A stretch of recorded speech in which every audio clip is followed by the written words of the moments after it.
Today we're going to talk about group lesson planning. This is great for those of you who might be working with groups, just because you want to do a review session or just for a test. It might be awesome also if you want to put together a workshop on something in particular, maybe either something on study skills or something in particular that really chokes up students an awful lot, and you find yourself saying over and over and over again in your tutoring session, a workshop is a great way to go. So we're going to talk about that today. I actually don't have to say this since I think that we are all peer educators in the room, except for me. But today will be for peer educators specifically. Everybody is welcome, faculty members, classified staff, but our comments will be directed towards how peer educators, SI leaders, and tutors can do these things, right? So that's where it's good pedagogy for everybody, but this is specifically for our peer education community. So with me is Jake Siskin. So say hi, Jake. Hi, everybody. Jake is a history of all things, or a tutor of all things humanities, art history, philosophy at Pierce College. And he is going to be monitoring the chat and making sure that everybody gets all the documents that they need. And he's also going to be helping us understand what he does for workshops. So today, by the end of our hour, we're going to be able to recite the 6 parts of a lesson plan. We're going to design your own sample lesson plan, and you're going to actually even share those ideas with another human being. That's right, at the end, you're actually going to share it with another human being. So fair warning, you will be speaking. So we're going to talk about and actually create that plan. So do get ready to participate. You'll be sharing your plans with somebody else at the end. So if this is just kind of on in the background and you're doing something else, I respect that. I do that all the time in workshops, but this is going to be an activity where you want to shut down your email because we will be actively participating. We'll probably go right up to the end of this hour talking about our lesson plans and sharing it. So if we want to have some crosstalk and conversation and questions, you're very welcome to stay afterwards. We'll be on from 4 to 4:30, where we'll be doing more of a design lab. So you can talk to us about your ideas, ask your questions, and continue the conversation. We will be using the chat a lot. We're going to send you links. We're going to send you documents there. So make sure that's up. Everyone's going to be muted to start. If you want to speak up, you can put your question in the chat, or you can raise your Zoom hand and we'll invite you to unmute yourself. So the chat's really important. So make sure you're going down to that toolbar at the bottom and clicking on chat. Make sure that's up. If you want to raise your hands, all you need to do is click the participants button there on the bottom, and then a panel will come up on one side, and then find that little blue hand. If you'd like to practice now, you can go into the participants and raise your hand and then lower it, and I won't call on you. But if you raise your blue hand and leave it there, I will call on you. So feel free to practice. Good job, Ferris. You got it. So also, if you do want to speak, either in the breakouts or in the group shares, you need to unmute yourself. So just go down and find that little old-timey microphone and click on it, and it will unmute you so you can speak. All right. So just so that we can work best together today, and we're just going to talk a little bit about how our community is going to work. And I do strongly recommend you do this before your workshops too, to let people know what kind of workshop they're stepping into, so you don't surprise them, right?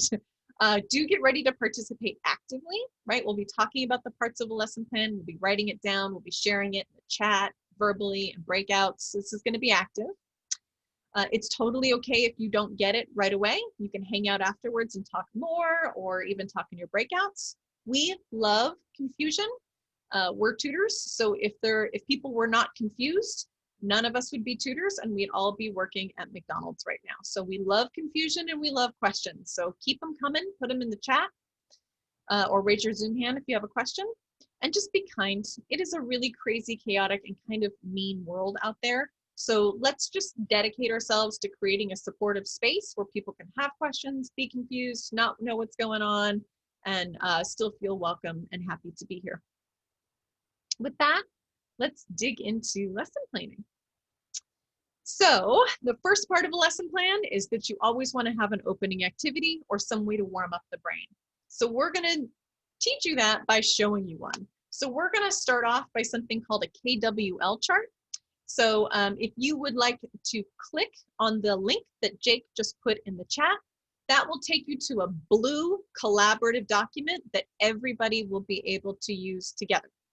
This blue collaborative document is called a KWL. Now, a KWL is an absolutely beautiful way to get people thinking about what they already know about the subject, about what they would like to know about the subject, and also about later, after you do your lesson plan, you can also talk to people about what they learned about the subject. So it's a really, really beautiful way to get it started. So I'm going to strongly recommend, that this is one of the things that you consider, and we're going to do it today. So I'm going to pull up mine, and I see that we've got all of our participants coming in there. So you all are on top of it. Super cool. Now, what we're going to do is we're going to just take a minute to do this together. So I'll explain the task. So this is a collaborative document. We can all see what everybody else does, but we can't tell who is writing what. So any change you make on here, you will make for everybody, right? So don't go deleting things. So what we'd like you to do is just think a little bit about what you already know about lesson planning, workshop running, group tutoring, any of that stuff. And tell us something that you know. So maybe you know that you should have a learning objective. Great. Just grab a bullet and start writing your ideas in there. Right? So I see somebody's already doing it. Anonymous Kraken, Anonymous Hippo, Beaver, you're on it. In the second column, these are questions that you have about how to facilitate a group session or a workshop. So maybe you know that you have to have a learning objective, but you don't know what is a good one, right? So I would like to invite you to take a moment to write down something that you know, or write down something that you would like to know. I recommend that you skip a bullet in between entries so you don't inadvertently start typing over somebody else. That's no fun. And also we'll invite you to add but not change anybody else's. So just add your information, don't delete or modify anything else. All right. Any questions on this? All right, y'all are going at it. So I'm just gonna set my timer for 1 more minute to give us an opportunity to type some stuff in there and see what comes up. If anybody has any questions, you can raise your hand or put it in the chat. Great. This is super awesome. And what's super cool about doing this with your students collaboratively like this is it's a really low stakes, anonymous way to get a sense of who's in the room, right? So, and to kind of see what kinds of things you can focus on, right? So I see people saying that, you know, there should be fun, and you should make sure that you have enough time. You should have objectives and an outline, a good plan. So I see a lot of focus on making sure that there's a strong plan. That's probably why you're here today. It gives you a really nice idea of what people's needs are and what they already know. What's also nice about this is that people can take it with them in the end. So after we're done with this, your students can keep it and kind of get a sense of what the community created together.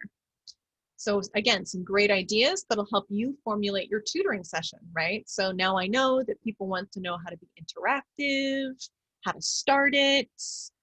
That's all good stuff. And how can you do it in math? Always a good question.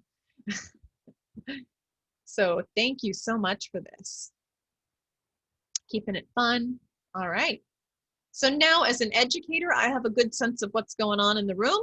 And as a participant, you've had the opportunity to warm up your brain and give yourself a couple of questions to work towards. So it's really win-win. So thank you for that. Okay. So now that you're all warmed up, let's get into the 6 parts of the lesson plan. So we're going to be talking about how to set a topic, write objectives, an opening, main body, closing, and reflection. So you notice number 4 with the main body, that's really only 25 to 40 minutes of your hour-long session. I'm going to assume that you're putting together an hour-long workshop. There's really only 25 to 40 minutes of new content in a 1-hour workshop, okay?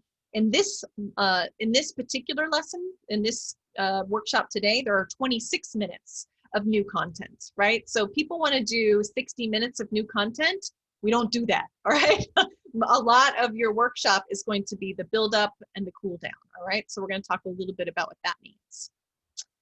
So first, we're going to have you download a handout that Jake is putting in the chat right now. This handout is for you to take notes. So I told you that we're not only going to talk about a lesson plan, but you're actually going to design a lesson plan. So do download what Jake has just uploaded in the chat. If you can't see that, or you're having issues, technology, whatever, you can tell us what your email is, and then Jake is all ready to go to email it to you also. Right? It'll look a little bit like this. As you can see, can you all see my slides still? Give me a sign, tell me you can see my slides. Okay, thank you. It'll look a little bit like this. It's got this beautiful rainbowy thing at the bottom, so that's how you know you'll be in the right place. All right, so at this point, if anybody needs an extra minute or they're having issues, just let us know in the chat and we'll email it to you. Does anybody have any problems, or anybody not been able to download this yet? Okay, all right. Great. Okay, cool. So we're gonna move on, but if you were just too shy to tell me and you actually are having issues, you can privately message Jake, or you can put it in the chat and he can help you out.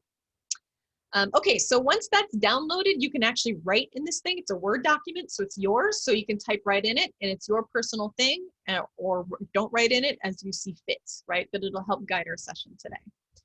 So the first part of a lesson plan is your topic. So this is not unlike your English 101 essay, a matter of finding something that is neither too narrow nor too broad, right? So what can you thoroughly and realistically cover in 1 hour? This is hard because a lot of people want to cover everything, right? Like, so for me, I might want to cover how to tutor online, online learning. No, we're not going to get through that in an hour. I know you want to, but you're not going to. Or maybe a Phil 9 tutor or a logic tutor might want to just cover logic. Nope, not in an hour. That's not going to work. Or a geology tutor might want to think about how rocks are formed. Yes, I know you think about how rocks are formed, but you're not going to get through that in an hour. So we got to narrow our topics down to something that is manageable in an hour. And here's a tip: whatever you're thinking, it's not narrow enough. Narrow it down some more, right? So let's talk about some examples. So instead of online learning, that's too much. Maybe we can do using a Canvas discussion or using Canvas discussions for study groups. Narrower, easy, manageable in 1 hour. Instead of logic, nope, we're not going to get through that in an hour. How about a smaller chunk, like top 10 logical fallacies in a presidential debate? Those are coming up, and they are going to be rife with logical fallacies. Great opportunity to get a manageable chunk. Or if you're that geology tutor, instead of just rocks, how about just focusing on one type of rocks, the formation of geodes, for example? So really think about how you can narrow down that topic and really get through something in an hour. So take whatever you're thinking and shrink it just a little more.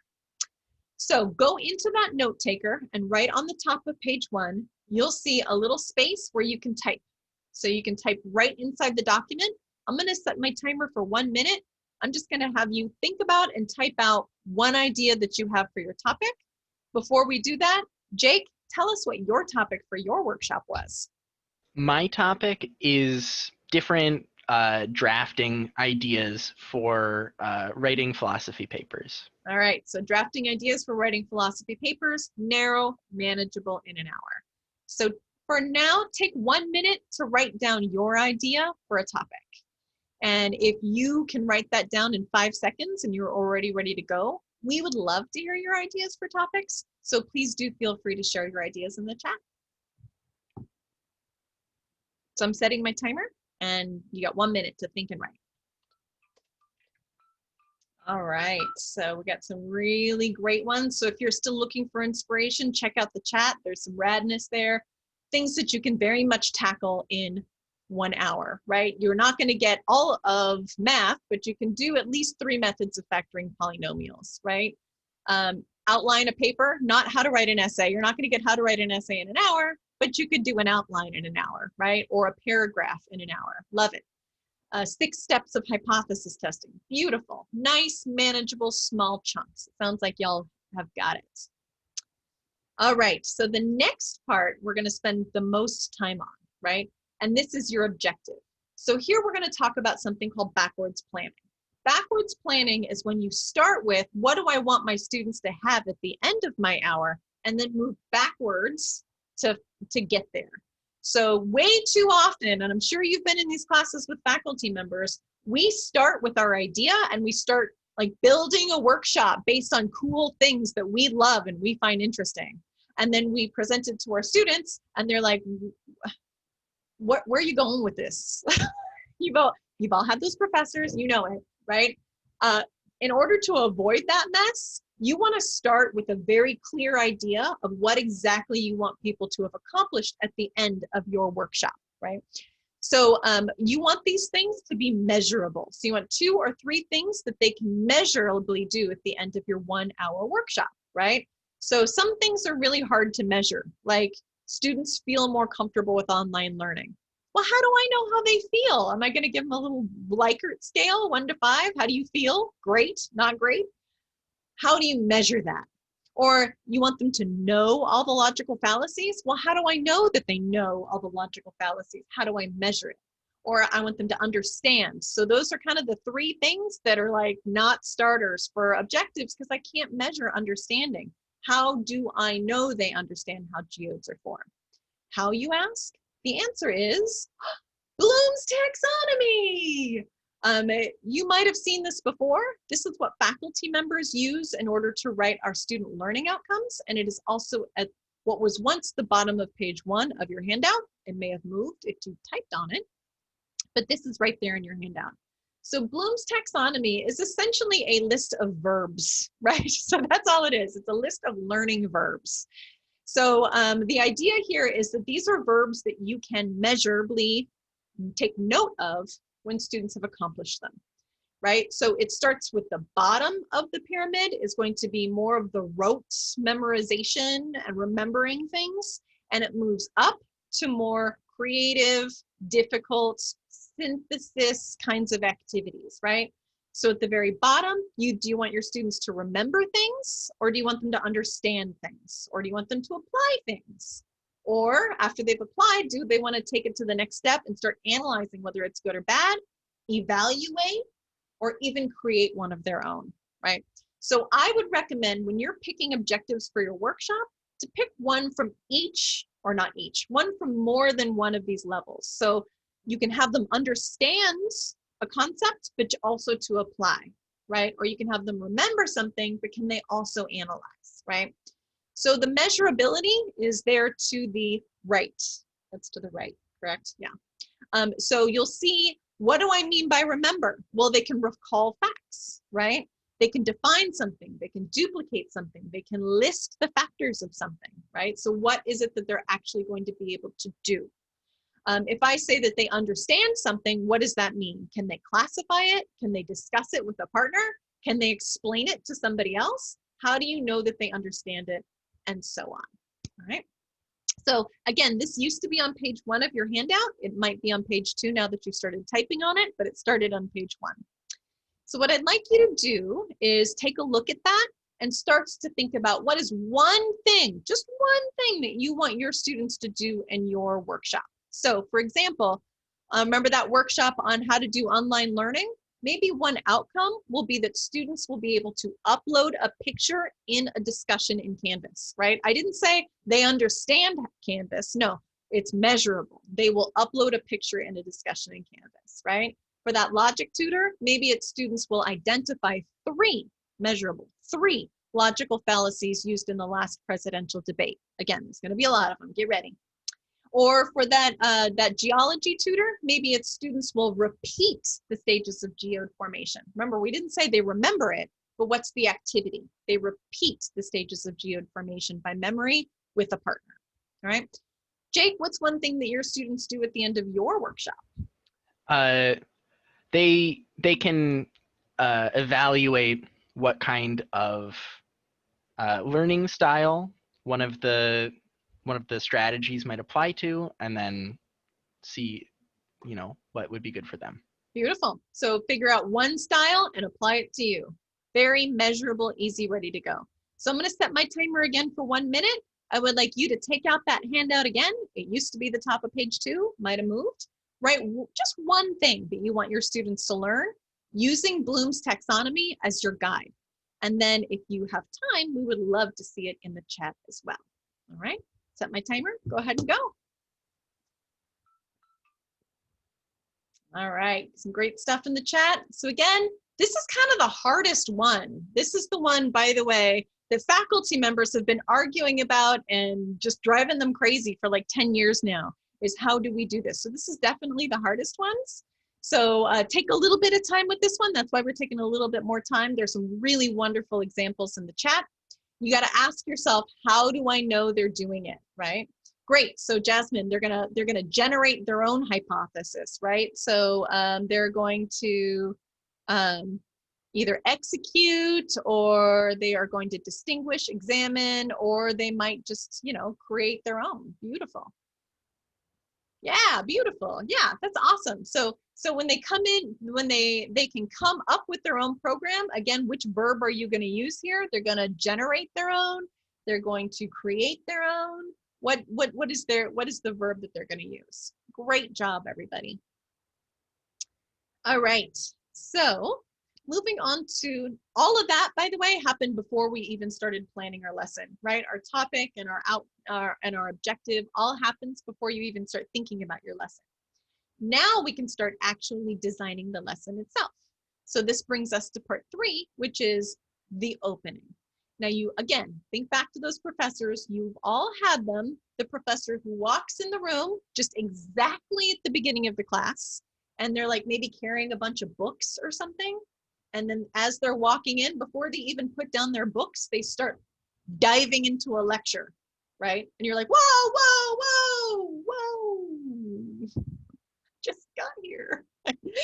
Giving people a little bit of a chance, even 2 minutes, to settle in, create community, relax, feel safe, realize that they already know something about the subject, or even create a purpose for their own learning, is going to make a tremendous difference in your workshop.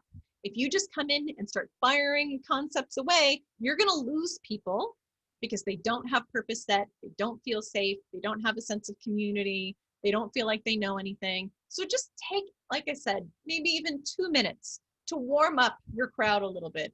Let them know what kind of a class they'll be in, right? Let them know what kinds of routines you're going to be using. Do a routine to help them come up with something that they already know, like in the KWL chart that we talked about earlier, or think, pair, share. Oh, or that used to say easy questions, but I see the nuts have blocked my questions. Or ask them some easy questions or icebreakers, right? Something that's not going to make them feel scared, really easy stuff that they already know, right?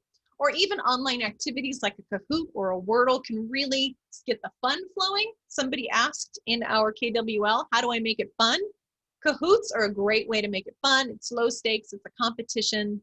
Wordles are also really fun as well, right? Start with what they already know, right? So, for example, that student who is talking about online learning, maybe they want to have the students share with the partner all of the current technologies that they use to study, right? Just stuff they already know, stuff that's already right there, right? Helps get the brain juices flowing, right? Or maybe our logic tutor is going to help set some norms for how we're going to conduct the conversation. Remember, I did that earlier when we started off with community agreements, just giving students a sense of what they can expect so they're not shocked, horrified, right? And run away from you. Or again, maybe that geology tutor is going to do that KWL that we did. We modeled that as well. Start with talking about what they already know about geodes and ask a question about geodes so they can start forming their learning towards a goal. All right. So Jake, what do you do for your opening? I like to open with a think, pair, share so that we can immediately sort of normalize confusion and also get people to start thinking about what questions they have so they can really evaluate them by the end. Great. Think, pair, share is a great way to do it. Have them write down their ideas and then talk to one other person, not you because you're scary, but maybe the person next to them in a little breakout room so they can start generating safety and ideas. Beautiful. Okay, so I'm going to set my timer for a minute. Go ahead and get out your handout and take just a minute to reflect. Think about what is one thing you can do to open your session, and I hope to see some awesome answers in the chat. Cool. All right. So I just shared some of the opening activities that we did today, or some of the opening activities that I've done in the chat. Kushi does the KWL to get them get an idea of what they already know about MLA.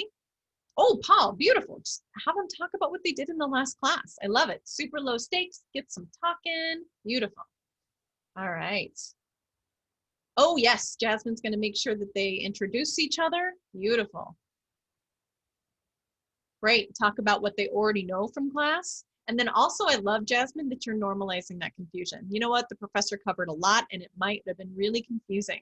Tell me something you're confused about. Beautiful. I love it. All right. Gorgeous. Okay, we're finally to the main body. Again, as I said before, this is going to be like maybe half of your 1 hour session is going to be new material. Like I said, all of the material that we've been working with right now, this adds up to 26 minutes. The rest of it is warm up, discussion, introduction, cool down, all that stuff, right? So we're only going to be talking for 26 minutes about new material on lesson plans. The rest of it is all dedicated to making connections and making sure you understand and all that stuff. So let's talk about some of the things that you can do in that main body, right? So think about the routines that you know that have already worked. Think pair shares, Jake talked about those. A golden line where you have them read some material and they tell you what they thought was important in the material instead of you telling them what's important in the material is a great way to get people to think about new information. Playing games and short spurts of lecture. But please, please don't lecture for 23 minutes or 26 minutes straight. Nobody will be listening to you. In fact, several of you have stopped listening to me right now, and I don't blame you because I've been talking a lot today.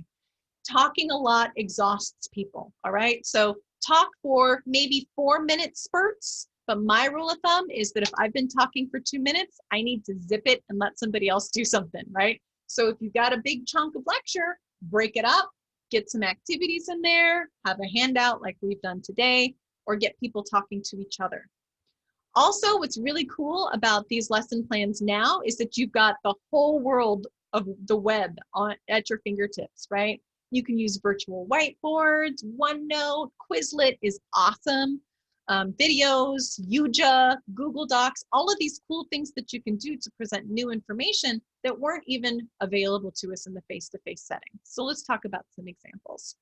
So for example, that person who was talking about online learning, they might watch a short video on how to use a discussion board and then pair people up so they can actually try it, right? Or maybe that logic tutor is going to do breakout groups in Zoom, right? Each member gets a fallacy, right? And then they have to watch a presidential debate and find that fallacy in the presidential debate. That is fun, it's timely, and it's active. It's not you lecturing at them, right? And then they come out and share their fallacy with the group. Or that geology tutor might have them read a short passage on how geodes are formed and then have them come up with some questions about how geodes are formed. And then maybe they can create a Google Doc full of their own questions that they can use as a study guide, right? There's lots of ways to not sit there and lecture for 30 or 40 minutes. Let's think creatively about that. Jake, what's one thing that you do in your workshop to get the main idea across? I have a little handout with the important parts of the different drafting styles. Oh, cool. So we ask questions and get familiar with that. I'm a big fan of the handouts, especially in the online setting, because you don't know if people are following you or not. So I'm a big fan of writing out all of the activities and all of the instructions, giving it to people, and then going through it with them, because you never know when their phones ring in, when the groceries show up and their kids start screaming. It's not like a face-to-face classroom. They might be coming in and out a lot, right? So giving them a guide is really, really helpful. Okay, I'm gonna set my timer. So you take a minute to write down something in your guide. And then if you have time, we'd love to hear about what you're gonna be doing in your main session in the chat. Okay, anybody wanna share in the chat? All right. So Azad's gonna put them up in groups and ask them to come up with an outline or a topic together. Beautiful, all right. Oh, Paul's gonna have them try writing a topic sentence about living in a new country. Beautiful, Paul, I love it. ESL, right, Paul? Yeah, Cool. That's great. I love it. Something that everybody has in common brings together those common experiences. Really lovely. Anybody else? I also like to have people read an article together and then do a little activity to debrief the article and come up with what they like in the article. Riley's going to show some videos with visuals to explain and then have some guiding discussions afterwards. Beautiful. So what's really nice about this chat is that you can be getting ideas from everybody else while you're doing your ideas. I love online learning. I really do. I'm not going to say let's never go back because I do want to go back, but this is good stuff. All right. So Jasmine is going to apply that subject to the real world, right? Great. Have them get together and identify a hypothesis, test steps that the researchers use to carry out their study. There's tons of studies going on right there about a little thing called coronavirus. Lots of stuff to analyze, right, Jasmine? Great. Love it. Okay, so very cool. Yasaman is going to, have them solve their own problems, write it out and have them solve their own problems. Great. Awesome. Okay, keep those going because that way we can share each other's ideas too. Really good stuff. Okay, finally, we've come to our closing.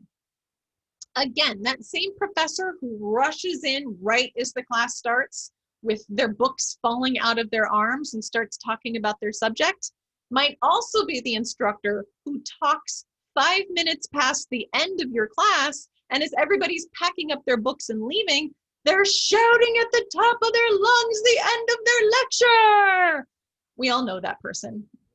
Some of us have been that person a couple of times. We're all learning. Give us a break. Be the person who is ready to end early. Cut out more information than you would like to give people in your workshop. After all, you can always do another workshop later. And make sure that you're giving people the opportunity to assess what they've learned, reflect on how they're going to apply it to their real lives.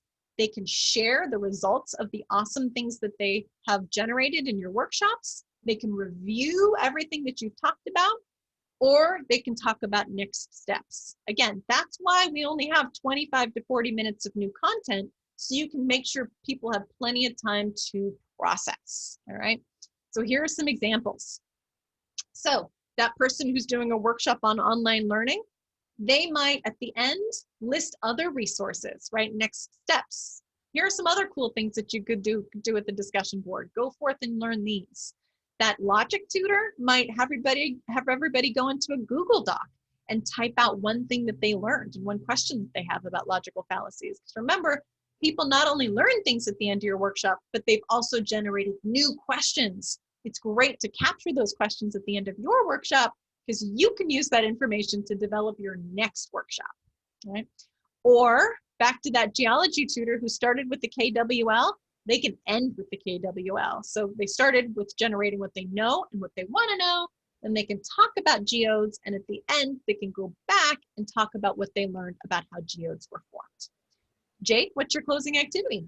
I like to connect the material back to their actual work, or especially the questions they had at the beginning. See if, how they would apply the drafting style to what they're going to write. Love it. So be like, hey, remember that question you had? Was it answered? If not, what questions do you still have? Great way to finish it up.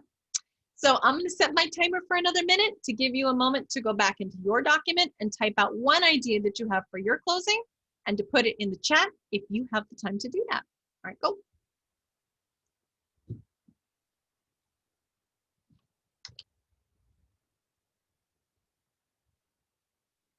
Beautiful. All right, got a couple of things coming in on the chat now.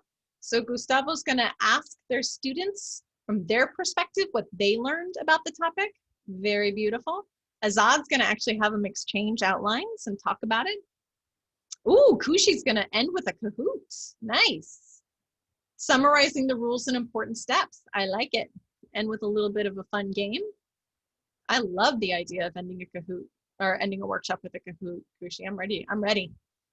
All right, Paul's going to have them share their topic sentences and then have them generate together what the next steps might be. Beautiful. Oh, Jasmine's going to set up a handout with those 6 sections and have them work in pairs to problem solve. Ooh, Jasmine, you want to come back for our next workshop? We're going to do think aloud and paired problem solving. It'll be fun. Cool. All right. And Samin is also going to have them explain how they solved their problems together in the group. So it's not enough to solve it, right, Samin? They got to talk about how they solved it. Beautiful. All right. Keep those going in the chat. Share those ideas with others. I love it. Lorena's going to have them go over the resources that they can use to assist them in the future. So you're going to be focusing on next steps. I love it. Okay, so now we've come to the part where you are going to start synthesizing and sharing what you have learned, right? So we have the new content. We got our 26 minutes of new content. Now we're going to spend some time sharing it. So just as a warning, this is a breakout group, right? So we're going to put you in teams. If that terrifies you and you just absolutely hate that idea and you need to run away right now, go. I do not judge you. I love you, whether you stay or whether you go, but we want to make sure that willing participants are in the breakout groups, because if you get one person in there who hates it or doesn't want to do it, or one person who's actually just checking their emails right now, it can really mess it up. So if you have to go, go. You're wonderful. Tell us what you still need and we'll email you materials. If you'd like to stay, see, there you go. It happened. I love it. So if you'd like to stay, we would love to put you in some breakout groups, okay? So once you're in that breakout group, you are going to have 6 minutes to do a couple of things. You're going to introduce yourself. What's your name? What's your college? What's your role? And what are you hoping to do today? And then you're going to share your ideas, discuss, exchange, and refine your answers. All right. So Jake and I are going to model that right now so you can kind of get an idea of what it looks like. All right. Hey, Jake, my name is Crystal. I'm the director of the Tutoring Center at Pierce College. Who are you? I'm Jake. I'm a tutor at Pierce College in the humanities. Very cool. Nice to meet you, Jake. Tell me a little bit about your workshop idea. We're going to be employing understanding, evaluating, and applying to connect a handout back to the writing the students are doing.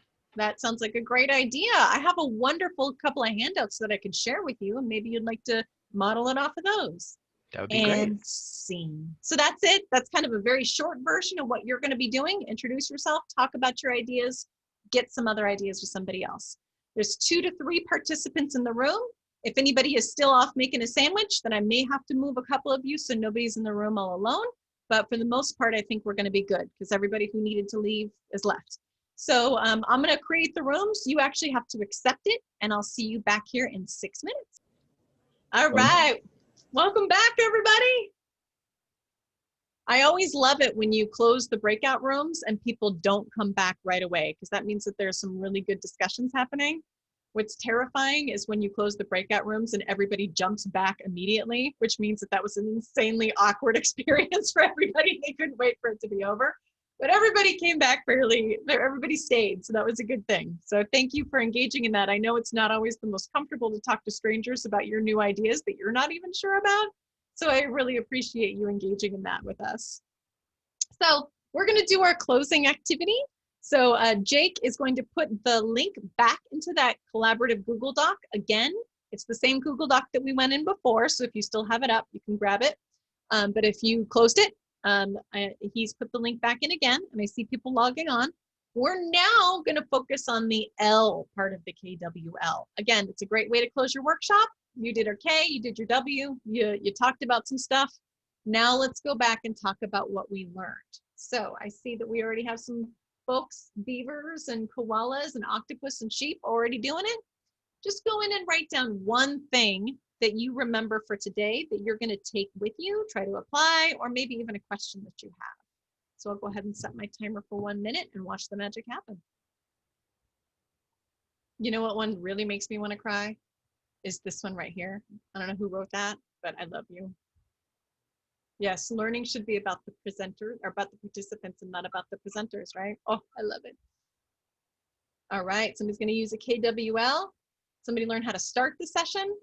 Somebody learned that there's a lot more to it than just talking about what the professors talked about, right? Beautiful. And somebody took Bloom's taxonomy out of that. I love it.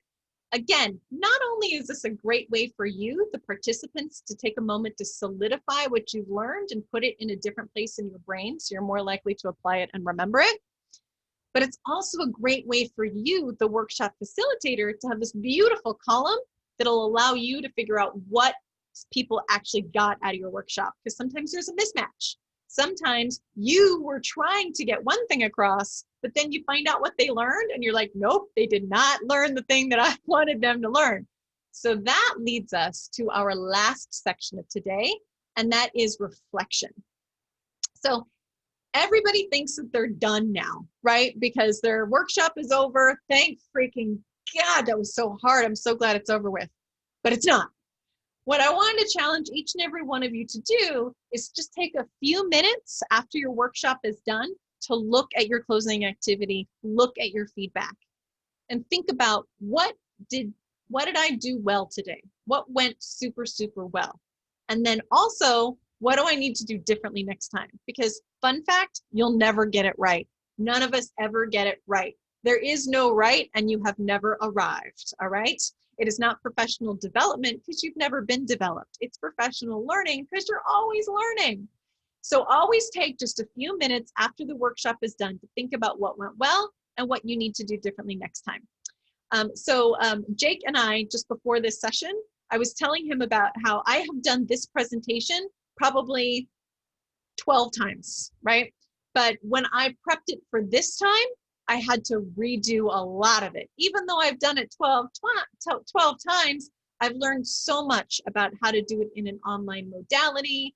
I've learned how to change the colors of my collaborative documents. It's always changing and it's always evolving, right? And I'm sure when I'm done with this, I'm going to go back and change a whole bunch of other things. So the next time it'll look even more different. So always take that time, even if it's just 10 minutes, to jot down, discuss with somebody else. What did I do well? What went well? And what do I want to do a little bit differently next time? Because there's always something different to do next time. All right. So thank you for your feedback on that KWL. I've got a built-in assessment, and now I can go and check out what I can do next time. All right. So thank you all so much. We have some more next steps for you if you'd like to continue this conversation. Number one, I'll hang out for a bit. So if you want to ask questions, share your ideas, workshop some stuff, I'm very, very happy to facilitate a conversation amongst this community so we can share some of those ideas. Also, if you want to come back in 2 weeks, I can't do next week because I'm doing a presentation somewhere else, but I'll be back in 2 weeks and we're going to do think alouds and paired problem solving. So Jasmine, if you're still here, I don't know if you left, but that's going to be a great opportunity for you to think through how do I pair up students and have them work out the problems themselves instead of them just staring at me while I do magic that they don't actually understand. So come back for that. Also, some colleagues of mine and I are going to do a 6-hour deep dive into how to design a tutoring or SI session. We're going to do that on Fridays between the 30th of October and the 11th of November from 10:30 to 12 p.m. And we would love, love, love, love it if some more students would sign up. We did it in the summer and it was great, except like 90% of the participants were faculty and staff. And that's great, except we also wanted some tutors in there. So if you want to learn more about the workshop in 2 weeks or the deep dive, you can go to 3csn.org. I'm putting it in the chat. And also if you want to get a hold of me, I'm really easy. It's just my first name, Crystal, at 3csn.org right there. Okay, so if you would like to stay, please do stay. If you want to go, I know that our lives are very busy and I understand. And I really, really appreciate your brain power and your energy and your willingness to share. I will see you all next time. I'm going to stop recording. Thank you, Riley.